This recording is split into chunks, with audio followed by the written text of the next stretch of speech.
السلام علیکم میرے پیارے دوستوں، آج کی جو میری ویڈیو اس کو ٹاپک یہ ہے کہ یورپین جو لیڈرز ہیں اور یورپین کے جو صدر ہیں، ای یو کے صدر ہیں، انہوں نے وارننگ ایشو کی ہے، اس کے ساتھ نیٹو کے جو چیف ہیں انہوں نے بھی وارننگ ایشو کی ہے کہ بھائی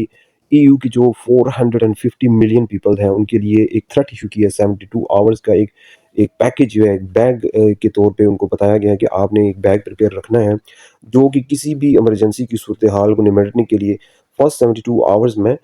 آپ کے پاس اسینشیل چیزیں ہونی چاہیے، جس میں واٹر ہے، میڈیسن ہے اور فوڈ کا ایک چھوٹا سا پیکج ہے، اور ایک بیگ بنا کے اس کے اندر ہر یورپین سٹیزن کے پاس یہ ہونا چاہیے۔ اب مسئلہ یہ ہے کہ یہ وارننگ اس وقت ہی کیوں ایشو کی گئی ہے؟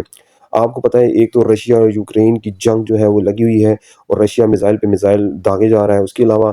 رشیا نے جاپان کا جو سی ہے وہاں پہ سب میرین کے ذریعے جو وہاں پہ ایکسپیریمنٹ کیا ہے، اپنے میزائل کو لانچ کیا سب مرین سے، اور یوکرین کے صدر تو پہلے ہی کہہ رہے ہیں کہ پوٹن جو ہے اس پہ بالکل آپ اعتبار نہیں کر سکتے، بلکہ رشیا کے ایز اے ہول اعتبار نہیں کر سکتے۔ اور یورپین لیڈرز نے بھی، خاص کر جو یورپ کے صدر ہیں، انہوں نے وارننگ ایشو کی ہے کہ بھائی 2030 میں دوبارہ جو ہے وہ یوکرین پہ نہیں بلکہ یورپ پہ بھی حملہ ہو سکتا ہے، ٹھیک ہے، ای یو پہ کسی طرح بھی حملہ ہو سکتا ہے۔ اب یہ تھریٹ اتنے زیادہ کیوں دیے جا رہے ہیں اپنے لوگوں کو؟ اس لیے ان کو پریپیئر کیا جا رہا ہے کیونکہ پہلے تو جو یو ایس اے تھا اس نے سیکیورٹی کا جو مطلب کہ ذمہ داری اٹھائی ہوئی تھی یورپ کے سارے کنٹریز کی، اور نیٹو کی ایک فورس بنی ہوئی تھی، لیکن جب سے جو یو ایس ایڈمنسٹریشن جو ہے وہ چینج ہوئی ہے، ڈونلڈ ٹرمپ صاحب آ گئے ہیں، صدر بن گئے ہیں، تو اب یہ چیز بہت، اور ڈونلڈ ٹرمپ نے صاحب بول دیا کہ ہم آپ کو پروٹیکٹ نہیں کریں گے کیونکہ آپ ہمیں پیسے نہیں دیتے، ٹھیک ہے، اب پیسے جو دے گا اس کو پروٹیکٹ کریں گے۔ ویسے بھی لگتا یہ ہے کہ جو مطلب رشیا اور امریکہ نے آپس میں ہاتھ ملا لیا ہے اور یہ سوچ لیا ہے کہ ہم تو طاقتور ہیں، اور اپنے جتنے نیچے جو کمزور ملک ہیں ان کے ریسورسز پہ قبضہ کریں، اور جو جس کے ہاتھ میں لگتا ہے وہ لے۔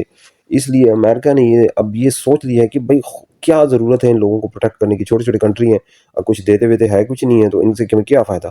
تو اس لیے ابھی اپنے آپ کو، کیونکہ ہمارے پاس طاقت ہے، تو اس طاقت کا استعمال کیا جائے اور اس طاقت سے فائدہ اٹھایا جائے۔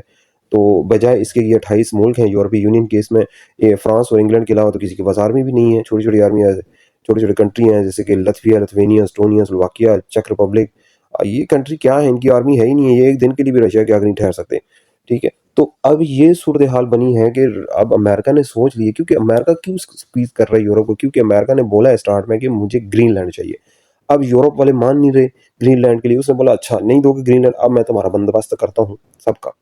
تو اب اس نے رشیا کو کلی چھٹی دے دی ہے اور یہ بولا ہے کہ میں آپ کو پروٹیکٹ نہیں کرتا۔ اب دیکھیں یورپ کے پاس اتنی کیپیسٹی نہیں ہے کہ وہ اتنا زیادہ اسلحہ مینوفیکچرنگ کر سکے، پروڈکشن کر سکے، یا اتنا زیادہ بارڈر کو اپنے کو سکیور کر سکے۔ یہ بہت مشکل بات ہے، ان کے پاس کیپیسٹی نہیں ہے، مشینری ٹیکنالوجی نہیں ہے۔ جرمنی میں ہے مگر وہ اسلحے کی سائڈ پہ ابھی تک نہیں آئے۔ فرانس کے پاس نیوکلیئر تو ہے مگر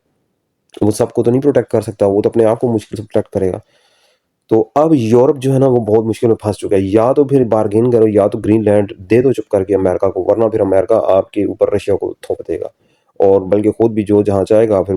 مطلب کہ کرے گا بارگین، بولے گا جی یہ چیز دو اور وہ چیز لو۔ تو یہ صورتحال بن چکی ہے، بڑی ہی کرٹیکل صورتحال ہے۔ ابھی یورپی یونین کا ایک اور اجلاس ہوا تھا جس میں کہ 100 بلین یورو کا ایک پیکج بنایا گیا ہے، جو کہ اپنے جو ویپنز ہیں، ڈرون ٹیکنالوجی ہے، ایئر پلین کی ٹیکنالوجی ہے، اس کو امپروو کرنا ہے اور اس کی مینوفیکچرنگ کے پلانٹ لگانے ہیں، ٹھیک ہے، تاکہ یورپ کی سیکیورٹی اور سیفٹی کو یورپین ہی پروٹیکٹ کریں بجائے اس کے کہ وہ امریکہ پہ انحصار کریں۔ تو اب یورپ کو اسٹیپ اپ ہونا پڑے گا، مگر اس میں ٹائم لگے گا، بہت زیادہ ٹائم لگے گا۔ تو اس لیے ابھی یورپی یونین نے اپنے شہریوں کو یہ وارننگ ایشو کی ہے کہ فرض کریں کل جنگ ہو جاتی ہے، کل رشیا ہم پہ اٹیک کرتا ہے، تو آپ 72 آورس تک تو آپ کے پاس فوڈ کے اسینشیلز آئٹم وغیرہ ہونے چاہیے۔ اس کے علاوہ اور بھی قسم کے تھریٹ بھی ہو سکتے ہیں، جیسا کہ آج کل سوشل میڈیا کا ہے مسئلہ، جو سائبر سیکیورٹی کا اٹیک ہے، ڈیزیز کا بھی اٹیک ہو سکتا ہے۔ تو ڈفرینٹ قسم کے اٹیکس آپ سے، فائنینشیل اٹیک بھی آپ کی کیا جا سکتا ہے، تو بہت سی ڈفرینٹ قسم کے اٹیکس آپ پہ ہو سکتے ہیں۔ تو ان کے لیے اپنے آپ کو آپ نے ہر صورت تیار رہنا ہے، اور آنے والے دنوں میں ایک اسپیشل ڈے بھی سیلیبریٹ کیا جائے گا جس میں کہ لوگوں کو بتایا جائے گا کہ اگر ایمرجنسی کی صورتحال آ جائے، جنگ ہو جائے، تو اس میں اپنے آپ کو کس طرح پروٹیکٹ کرنا ہے، تو آپ کو کیا کیا اسینشیل کام کرنے ہیں۔ تو یہ میری آج کی ویڈیو ہے، امید ہے آپ لوگوں کو پسند آئی ہے، تو پسند آئی تو لائک کریں، سبسکرائب کریں، اجازت چاہتا ہوں، اللہ حافظ۔